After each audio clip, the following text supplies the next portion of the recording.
மோடி அரசாங்கமானது வாக்குகளை திருடி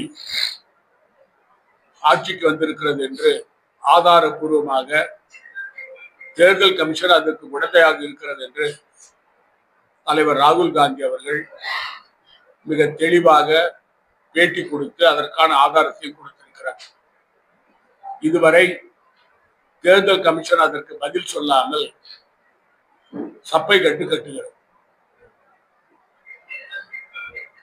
இந்த 2024 நடைபெற்ற தேர்தலிலே மோடி அரசாங்கம் வாக்குகளை திருடிதான் ஆட்சிக்கு வந்திருக்கிறது. இதற்கு பொறுப்பேற்று மோடி அரசு ராஜினாமா செய்ய வேண்டும். மக்களை ஏமாற்றி தேர்தலில் தில்லுமுள்ளு செய்து மோடி அரசு இப்பொழுது பதவியில் இருக்கிறது. மோடி அரசாங்கம் வீட்டுக்கு அனுப்பும் காலம் வெகு தூரத்தில் இல்லை. 2 தினங்களுக்கு முன்பு பாரதிய ஜனதா கட்சியினுடைய மாநில தலைவர் மற்றும் பொறுப்பாளர் பேட்டி கொடுக்கும் பொழுது முதலமைச்சர் மரியாதைக்குரிய ரங்கசாமி அவர்கள்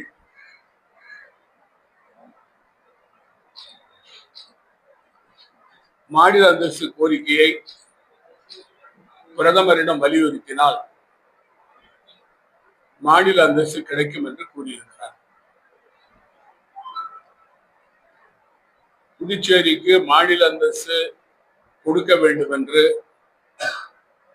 10 முறைகளுக்கு மேல் சட்டமன்றத்தில் ஏகமனதாக தீர்மானம் நிறைவேற்றப்பட்டது. எங்கள் ஆட்சியில் கூட காங்கிரஸ் திராவிட முன்னேற்ற கூட்டணி ஆட்சியில் கூட ஏகமனதாக தீர்மானம் நிறைவேற்றி அனுப்பினார். முதலமைச்சர் ரங்கசாமி அவர்களும் சட்டமன்றத்தில் தீர்மானத்தை நிறைவேற்றி அனுப்பியிருக்கிறார். தேர்தல் அறிக்கையில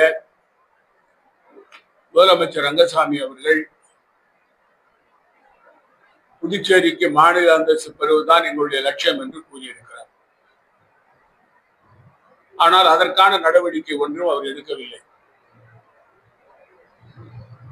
ஒருபுறம் பாரதிய ஜனதா கட்சி புதுச்சேரிக்கு சிறப்பு மாநில அந்தஸ்து என்ஆர் பாஜக கூட்டணி ஆட்சி வந்தால் நாங்கள் பெறுவோம் என்று மரியாதைக்குரிய நிர்மலா சீதாராமன் மத்திய நிதியமைச்சர் அவர்கள் குறிப்பிட்டிருந்தார். அதுவும் தேர்தல் அறிக்கையிலும் அது குறிப்பிடப்பட்டிருக்கிறது. ஆனால் புதுச்சேரி பாராளுமன்ற உறுப்பினர் மரியாதைக்குரிய வைத்திலிங்கம் அவர்கள் பாராளுமன்றத்திலே மாநில அந்தஸ்து சம்பந்தமாக மத்திய அரசு நிலை என்ன என்று கேட்ட சமயத்தில் புதுச்சேரிக்கு மாநில அந்தஸ்து கொடுக்கும் எண்ணம் மத்திய அரசிடம் இல்லை என்று தெளிவாக கூறியிருக்கிறார். மத்தியிலே மோடியினுடைய ஆட்சி, பாஜக ஆட்சி நடக்கிறது.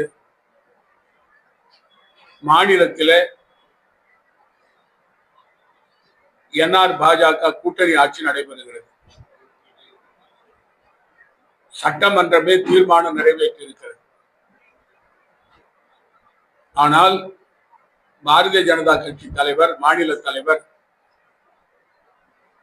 முதலமைச்சர் ரங்கசாமி டெல்லியில் சென்று பிரதமரை சந்தித்தால் மாநில அந்தஸ்து கிடைக்கும் என்று கூறுகிறார். அப்போது சட்டமன்றத்துக்கு என்ன மரியாதை? அவர்கள் கொண்டு வந்து நிறைவேற்றிய தீர்மானத்துக்கு என்ன மரியாதை?